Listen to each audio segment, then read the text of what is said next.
Добро пожаловать в мой канал.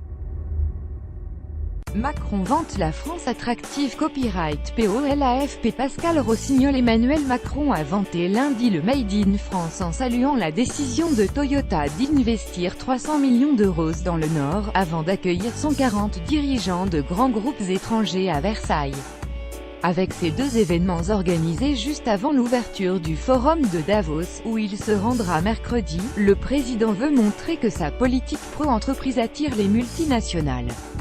Si Toyota décide d'investir 300 millions et de créer 700 CDI ici, c'est parce que vous êtes bon, a-t-il lancé aux employés de l'usine Toyota de Nord, où il a passé plus de 3 heures.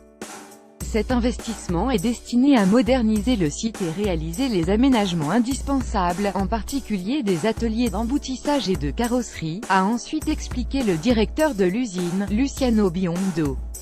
Il démontre, selon lui, qu'il est possible d'investir et de produire en France, a-t-il ajouté. Ce discours devrait être répété dans la soirée par Emmanuel Macron aux dirigeants qu'il a conviés dans le cadre majestueux du château de Versailles. En France, le travail est une fierté, a d'ailleurs proclamé à Onin l'ancien banquier d'affaires chez Rothschild.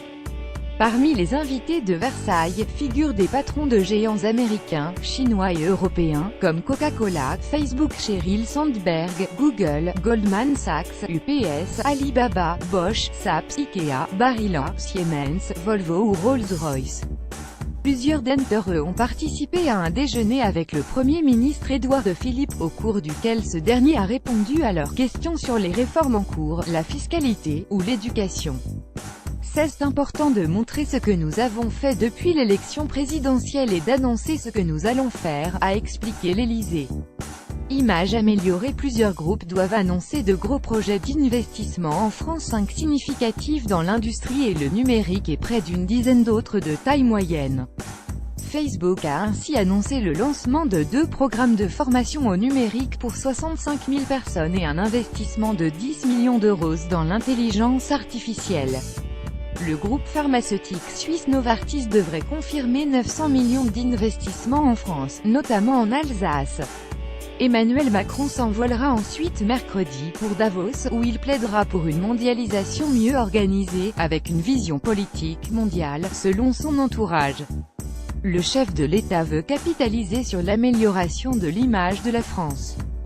72% des investisseurs américains escomptent une évolution positive en France contre 30% en 2016, un record depuis 18 ans, selon un baromètre réalisé en novembre par la Chambre de commerce américaine et le cabinet Bain. La France estime avoir une carte à jouer dans un contexte marqué par le Brexit et l'imprévisibilité de Donald Trump.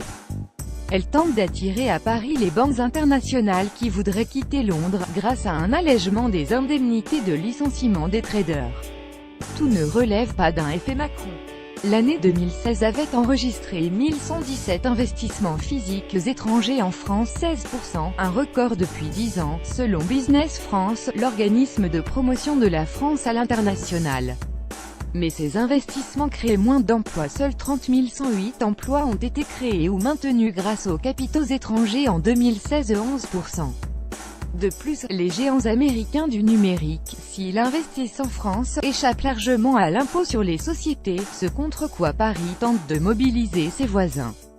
Le gouvernement s'inquiète en outre de la réforme fiscale américaine, qui va abaisser l'impôt sur les sociétés de 35% à 21%. Soucieuse de combattre le pillage de ces technologies, comme l'a signifié le ministre de l'économie Bruno Le Maire, Paris veut par ailleurs élargir le décret Montebourg sur le contrôle des investissements au secteur du numérique.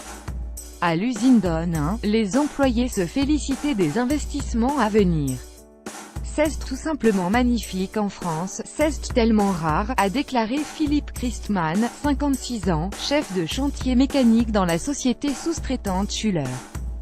L'usine va s'agrandir, c'est réjouit Jérôme, un ouvrier de 33 ans. C'est une très bonne nouvelle pour les Hauts-de-France et pour la France, a salué Xavier Bertrand, le président de la région, qui a apporté 11 millions d'euros, aux côtés de l'État, de l'Europe et des collectivités.